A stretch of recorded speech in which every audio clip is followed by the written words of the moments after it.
Hey guys, my name is Rachel. On my channel I talk about reading and writing. If you're curious about my own books or want to sign up for my newsletter, check out the links down below.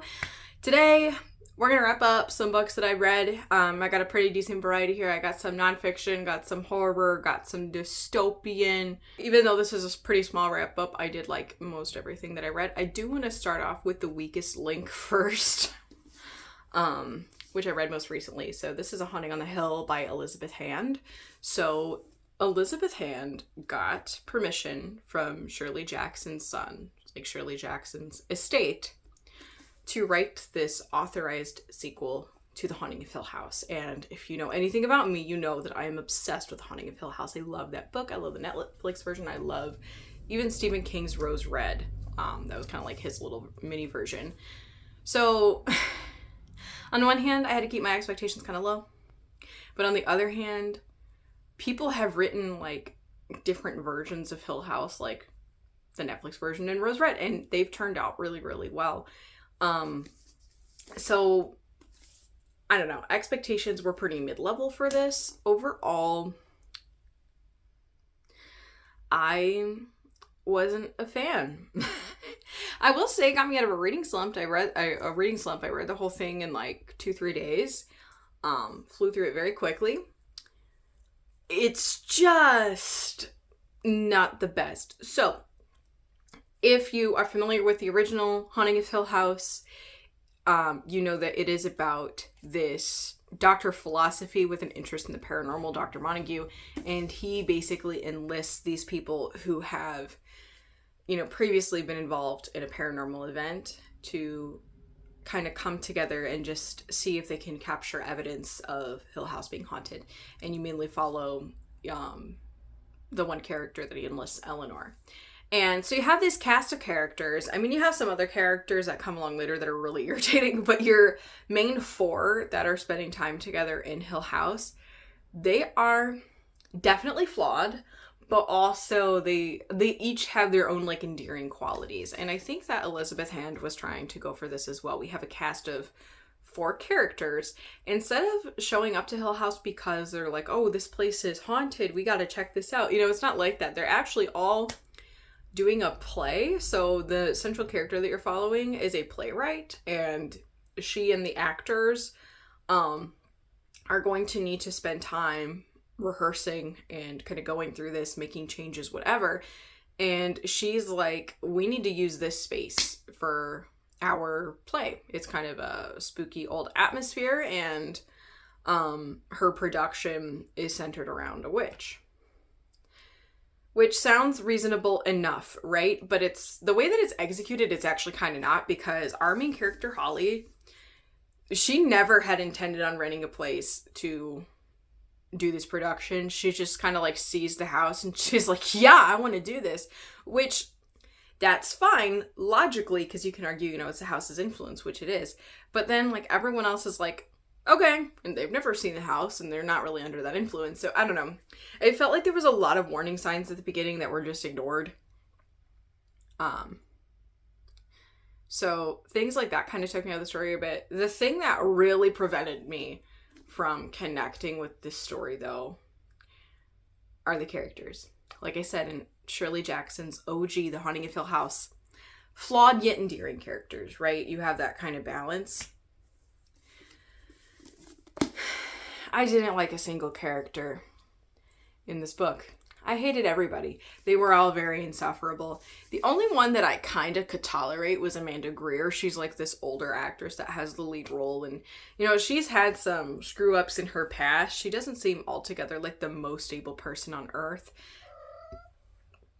Hi, Oreo. My new cat Oreo would like to say hello. Oh, she bumped into the camera like her brother Sunny. Want to say hi? Oh, baby. Look, so pretty. Want to sit on my lap? Okay. But anyway, Amanda Greer, she's definitely not the most stable person, but I think that she is kind of the most sensible out of the cast of characters in this book. Yeah, everyone else is just kind of crap. Like, they're just not good to each other. They're not good to themselves. They're just... And she's bumping the camera again. I just wasn't rooting for anybody, to be honest with you. So that's kind of what killed it for me. I gave this one a 2 out of 5. I mean, there were moments where I wanted to give it a 4 because it's so fast-paced and spooky and entertaining, but then there's just, like I said, I just kind of hated everybody, so this wasn't for me. I do respect the fact that Elizabeth Hand really wanted to be respectful towards the source material. I think that in many ways she paid homage to The Haunting of Hill House well. I respect the fact that she got permission and that she received guidance from Shirley Jacksonson. I do respect all of that. I'm not trying to be too much of a hater. This just wasn't, it just kind of wasn't it for me. Anyway, so getting to the things that I liked better, I read The Paranormal Ranger by Stanley Milford Jr., and this is actually a nonfiction. It looks like a fiction, but she's not. So Stanley Milford Jr. is a park ranger for the Navajo reservation. Basically what this book is he's recounting a lot of the unexplainable, seemingly paranormal encounters that he has had on this land and being a ranger there. So obviously, you might want to take this stuff with a grain of salt. Not everybody will even entertain these types of stories. I thought this was really interesting because what he does is he will go through Navajo mythology and showing us the underlying belief system of people, on this reservation, and how the supernatural and the paranormal stories that they are claiming are actively happening there really are also linked to the belief systems that they have, that they commonly have. So that was interesting to learn about. It was definitely a different perspective. He talks about like potential hauntings. He talks about skinwalkers, which I didn't know much about. Those sound really freaking scary. And even extraterrestrials. I ended up, yes.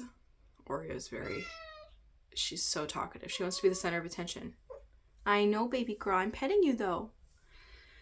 Anyway, I thought that it was definitely interesting. I gave it like a 4 out of 5. I just felt like, I think for me, interesting perspective didn't necessarily always super like blow me away. It's not like going to be the scariest paranormal stories you've ever read in your life, but that's not what this is about. It's not like a fiction. It's what he claims has happened while he's been on this job and while he's lived there. So, yeah. I would say if any of those topics interest you, definitely check this out. It's definitely a really unique reading experience. So, I've never read a nonfiction quite like that before. Something else that I read, I didn't reread the entire trilogy, and I haven't read Sunrise on the Reaping yet. I know, I need to get there. I did reread the first Hunger Games book for the first time since I was 14 when I first discovered it. So it's been a while. I mainly just reread it because I teach it now, so I needed to refamiliarize myself with the book. And I gotta say, it totally holds up. It is so engaging, so well developed. Like, I love Katniss as a character and how warped her point of view is. Like, her point of view and her perception of herself within her community and trying to understand Peeta's motives. She's such an unreliable narrator to an extent. She believes the worst in everybody. And I feel like that element of her personality, there's something about being an adult reading through that. It's a little bit more powerful to me than that element was when I was a kid.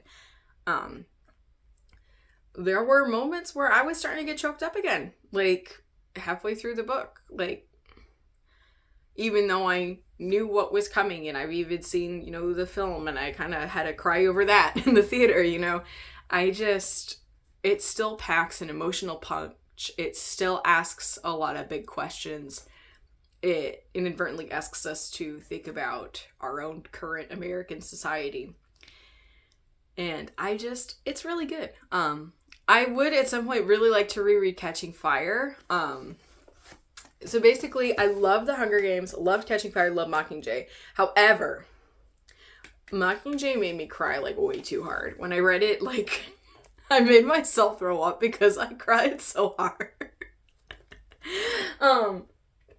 So yeah, I don't think I'm gonna ever reread Mockingjay. I do want to read Sunrise, even though it's apparently emotionally like tearing people to shreds. But it does sound really good. I'm not gonna lie, I have no interest of reading a ballad of songbirds and snakes. I just did not ask for a President Snow book. I didn't ask for it. And the clips I saw from the movie, I thought weren't, I'm sorry, I just didn't think they were that good. I don't know. It wasn't for me, I don't think. So I stayed away from it. And some of the things that I've heard about it, I really don't think I would care that much for it. I'm sure that it's written in that super fun, I think there's cat hair flying in my face from Oreo. You need to brush her again. I'm sure it is written in that fast-paced, fun, engaging Suzanne Collins kind of way. It's just, again, I didn't ask for it. Yeah, I reread The Hunger Games. Cutting back into my last nonfiction of the period, I did read The Anxious Generation by Jonathan Haidt. This was like probably my most anticipated nonfiction that's been out in a long time. So it is about basically how childhood is being destroyed by two elements. Smartphones, which you can kind of tell from the US cover, and then also what he refers to as safetyism. And so this idea that we need to monitor our kids 24/7 and take away any risk-taking opportunities. And overall, I did agree with a lot of his points, and I think that he really is onto something. Overall, he has a lot of compelling research as to what social media does to mental health and what the optimal time is to have it compared to, starting off with it too young. He does provide actionable steps for parents, schools, government, tech companies, everybody, really. There were, I don't know. I do feel like it's a very impactful read regardless. I think it's something that I'm going to be thinking about. I think it's changed the way that I kind of perceive really my own students and how some of these early experiences have shaped who they are now as teenagers and how it's actively affecting them as teenagers. I will say, though, that there's some research in this that, he thinks he's making a connection that supports his, thesis, but he doesn't. So, one example is, he's talking about how in the early 2010s, we have this explosion of social media and more people have a smartphone even when you're really young and things like that. He's talking about how presumably in the United States, test scores really sunk at that time. But the thing that he's not considering is, for example, Common Core changed, and so did our state tests at that time. And that big change definitely, the tests became harder. And they were online based, and there were technological issues in that initial rollout. So he's definitely, he's using that data point to support what he's saying without considering that there's actually other reasons why those scores tanked. And I don't know, you see this a couple times throughout the book. One thing that he talks about with this idea of safetyism, right? This idea that we are over monitoring our kids in the real world and then not enough in the online world. And I do agree with that. And he's even giving specific examples about playground and playground rules at school or even outside of school, like how the slides are getting smaller and things like that. And basically, ideally, you never want a playground setting to be so tall and contorted that it's actually quite dangerous and you could have a broken bone. But we are preventing, actually, right now, things like just bruises and scrapes, which are kind of just part of the childhood experience, or at least they have been.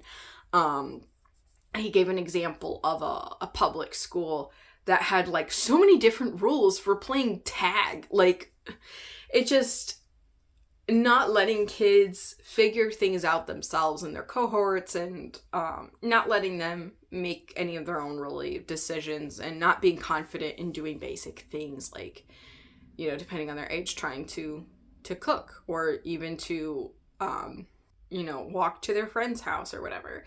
But the thing is, I think that I agree with a lot of this. I do think he takes it way too far because he's talking about how kids should be allowed to play outside in their front yard. And kids should be allowed to walk a couple blocks away to their friend's house. Here's the thing. There are some neighborhoods out there in the world that I, as an adult, and probably Jonathan Haidt as an adult, doesn't feel safe walking around in. Like, there are a lot of really high crime areas in the world, right?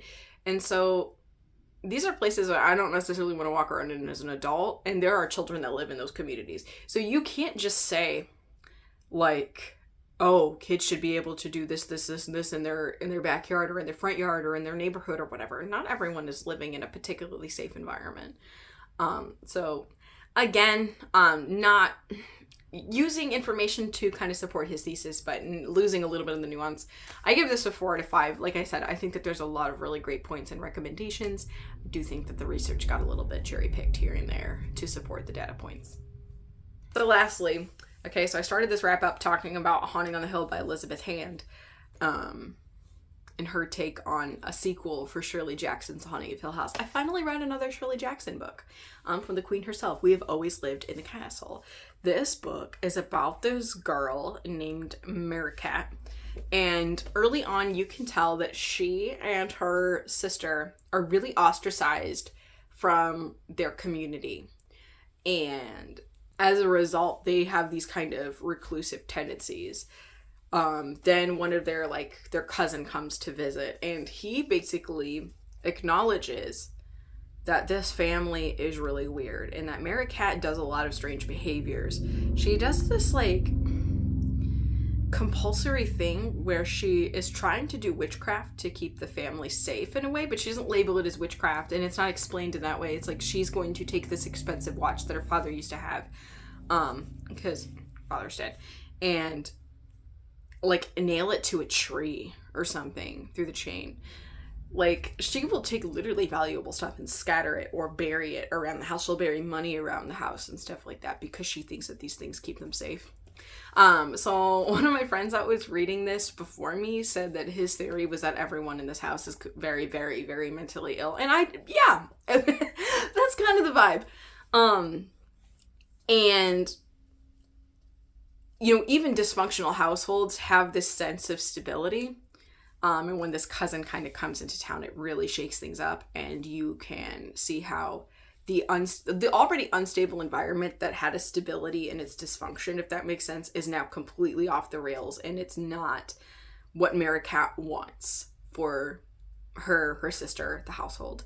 And as the story kind of continues, it's like this mystery, because you know that something really bad has kind of happened that kind of caused the people of the town to hate this family. And then after a while, you're able to see what that is. There's just something about this matter-of-fact way that Shirley Jackson writes hatred that it just takes me out. So like in The Haunting of Hill House, there's a quote that Eleanor thinks about Theodora. I would like to watch her dying. I would like to batter her with rocks. Like, whoa. So Maricat is like the same way in how she feels about the villagers that hate her. So she says, I always thought about rot when I came toward the row of stores. I thought about burning black, painful rot that ate away from inside, hurting dreadfully. I wished it on the village. Like, whoa. And so reading about some of the context of this book, Shirley Jackson herself wrote this when she was pretty reclusive. But yeah, I just love Shirley Jackson's charming yet disturbing writing style. Maricat's perspective was so unique. And like I said, just this unfolding of this mystery. Okay, why do the villagers hate these people so much? What has gone on in the past that has caused that? Learning that and seeing how they deal with it afterwards is just so fascinating and so disturbing. I think I gave this a 5 on Goodreads. I think she's probably more of a 4.5. It's I don't know. I keep going back and forth. This was really good. Also, appreciate the cat in the story. Just letting you know that. Kind of like Hill House, I do feel like there's other ways. Like, there's a lot of different things you can get out of this, and discussions to be had, interpretations to have, all that stuff. So yeah, here's some things I've been reading lately. So dystopian, nonfiction, horror / mystery / however you want to classify We've Always Lived in the Castle. I do want to say thank you for all the new subscribers. A lot of people found me. I guess one of my videos was featured, part of one of the featured. It was a featured YouTube video Thank you for clicking and sticking around. I hope you're enjoying. I've got lots of things coming up. To put in perspective, when I first dropped that video, I had 89 subscribers and I'm in the 200s. So that's a pretty big jump for little old me. Obviously, still not a ton of subscribers, and that's totally fine, but I more than doubled my audience with that video, and I'm so excited. So yeah, thanks for being here. I hope that everyone is doing well, and I'll see you next time. Bye.